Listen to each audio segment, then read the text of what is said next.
Perfect time to welcome in today's special guest trainer, Larry Rivelli, who confirmed this week his Breeders' Cup champion NOBALS will head to Hong Kong for next month's Hong Kong Sprint. Larry, thank you so much for joining us. Before we talk NOBALS, you had no doubt an eye on the Jockey Club Sprint last weekend at Sha Tin. What did you make of Ka Ying Rising's performance? Yeah, pretty nice, pretty nice horse there. Champion, that's for sure. Absolute champion.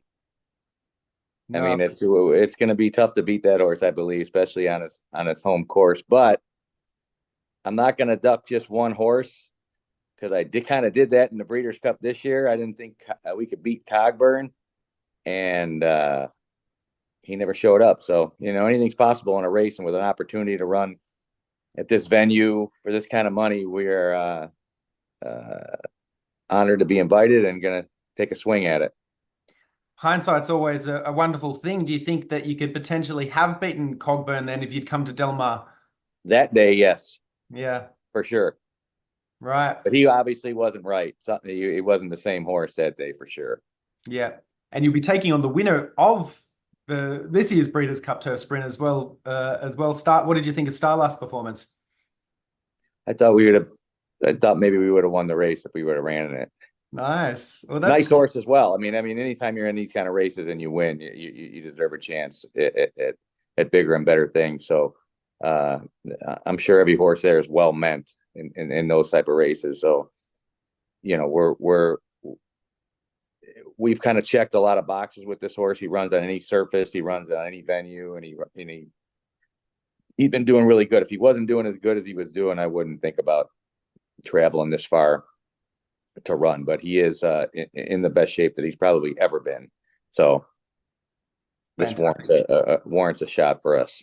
Yeah. Well, it was just a few hours before that Ka Ying Rising race that we just referred to, of course, and about 8,000 miles away. I just Googled that between Yeah. Hong Kong and Toronto. Your boy won his first race since the 2023 Breeders' Cup when taking out the Kennedy Road at Woodbine in Toronto last Saturday. Were you expecting him heading into that race to be back on his game, Larry?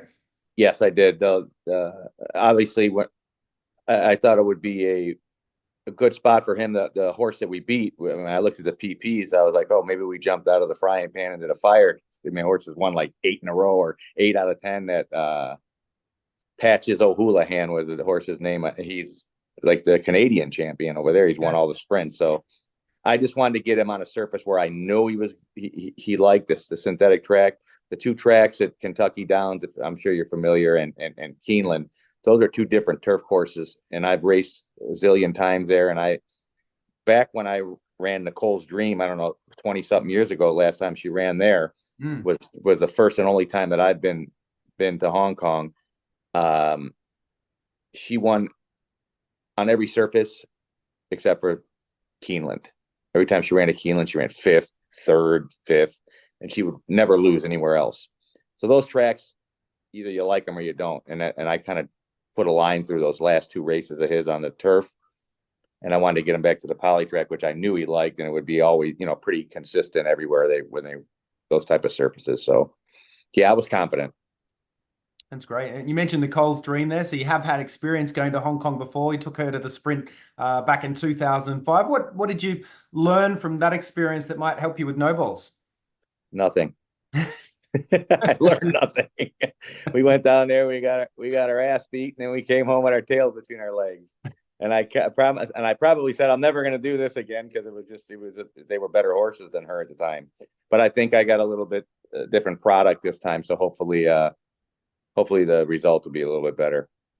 Despite Nicole's dreams placing in that particular race, what was the experience like as a whole? Having a runner on International Day in Hong Kong. No, it was great. I mean, I mean, that's a fantastic venue. It's gorgeous. I mean, there's nothing like it anywhere. And if people haven't seen it, they should tune in because it's really, it's unbelievable. It's like the paddock is like, it's just like going to the Dallas Cowboys Stadium. It's unbelievable. Yeah. And just overall, how they, you know, receive racing there is just a different level altogether. Mm. Been a Something that while. everybody should try to do. It's a long trip. 16 hours, and but it's something that if you are a traveler and you like to travel, it's something that somebody you should do. You catch the tailwinds on the way back, so it's a couple of hours shorter. That's funny. Um, it's been a while since an American horse has gone to International Day and represented America at HKIR. Why do you think that is? Because they don't do very well. Probably they don't do very well. Yeah, you're crossing the world there. So that's why I think. I just think that the horses that get invited or the horses out here are just probably not as good at the time. There'll be one to jump up somewhere, hopefully. Just kind of like it's been here. When they come for the Breeders' Cup or in the Derby, and in the last few years, Yeah. Horses from across the sea started doing a little bit better. Hmm. And you say that Nobles is probably as good as he's ever been, and figures wise on that run in Toronto on the weekend, it certainly looks to be one of the best of his career, and definitely the best since the Breeders' Cup. Is he pretty much exactly where you want him to be now, heading into this race just 2.5 weeks away? And what will you do with him between now and then? Yes, he is. I mean, I was almost looking for reasons to, if this happened or this happened or anything happened, I wasn't going to do it. And he's checked every box coming out of the race, and uh, I won't do too much with him. Just play around with him. I'll have maybe a little bit of a breeze before he gets on the plane to come there, and then the rest will just be, you know, jogging, galloping, just playing around, keeping him happy, letting him acclimate, and Yeah. you know, keeping him as happy as we can. He looks to always have a lot of gate speed and then settles nicely. Yeah. Is that what you're kind of hoping for in Hong Kong? Yep. Absolutely. Get a nice Because close. it's hard to tell on the PPs, but I'm going to get some more in depth PPs of the runners, because you know how they give us the international ones. It's only Yep. a start and a finish. So the horse we spoke about, what's it, Ka Ying Ka Ying Rising? Rising. Yeah, Yep. he can come from off the pace a little bit, I believe. Hmm. So I mean, I don't know what our strategy will be. I have to look at all the PPs, but we will come out of there running, that's for sure. And A, if we have uh, a pro professional horse player based in Lexington who focuses um, quite a lot on Hong Kong racing. His name Sean Borman was a guest of ours a few weeks ago. Gave Ka Ying Rising a 105 speed rating. He does speed ratings for Hong Kong horses. So just in case that's of interest to you. But of course, Ka Ying Rising was probably eased down a little bit too, yeah, breaking his track record. But it's a horse race, right? You never know. yep, yep. Larry, let me ask you, is it just me, or do you sometimes, just out of the blue, try and impersonate Larry Colmus's call of the 2023 Breeders' Cup Turf Sprint when he sort of shouts, "No ball"? That was great. That was great. I just it's funny. Someone we watched a replay somewhere the other day, and that's really all you get from the whole race. That's it right there. You don't know where he's at during the race, and all of a sudden here he comes, and that's what you remember the most. It is kind of funny. NOBALS has taken the lead. Big Invasion into second. Here's the wire. NOBALS. How big a thrill was that? That was great. That was the race of my, aside from the Derby when Two Phils almost won. It was my best year by far, and those are best moments in my career so far. Yeah, for sure. I was going to ask you about Two Phils as well. Like, did that? I mean, what a year that was for you, 2023, right? You almost win I can feel like you're going to win a Kentucky Derby as they turn Yeah, into the stretch, and then no balls. But what was that Derby experience like with Two Phils? that was great. Yeah, he was a tremendous horse. I think he was probably the best 3-year-old of his crop at that time. Obviously, injuries set him back, but he was yeah, he was a really neat horse too. He was cool to be around, kind of like No Balls. They're really that they don't ask much of you, and you don't you just stay out of their way, and they do their thing, and they're relaxed, and they sleep, and they eat, and something if they're not eating or doing something, something's wrong. You know what I mean? So Yeah, they're nice horses to train. They're pretty easy horses to train. I'm sure Make me look good. for sure.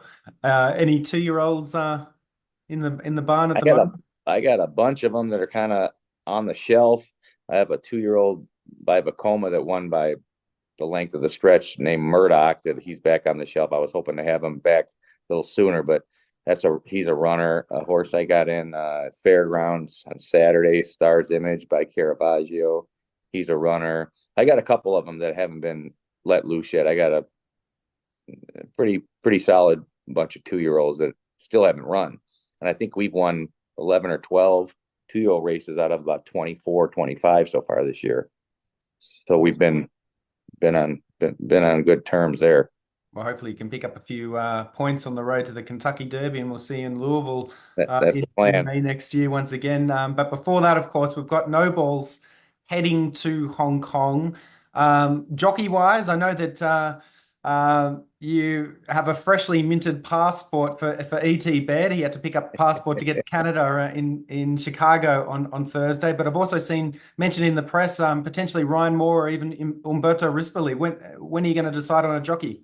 Pretty soon, I guess I'm going to have to. I mean, every one of those guys are, I mean, obviously plenty capable. It's just a different, Ryan Moore's the best rider on the planet as far as I'm concerned, but they ride differently there. Their horses are more loose reined, you know what I mean? Our horses are more gathered. It just depends on if they can emulate the style, the way that he rode. I like the way ET rode him the other day, and I would like that to be the way that he's ridden. And if ET can go, I'll get him there. If he can't, then either Ryan Moore or Rispoli, just whatever ones I think that could, and it's, you don't want to insult the guy and be, and hey, can you do this? I'm sure he's going to say, sure, I can, because their style is, obviously different than American style. And he's the most American-ish style rider compared to those guys are swinging their legs and bouncing their ass off the saddle. And, but that's just, and they get run out of them. That's what they do there. Here, you're more of a, sit and take a little bit of a hold. And so I've been doing a lot of thinking about that. And I just, I still haven't come up with a solution or who to ride.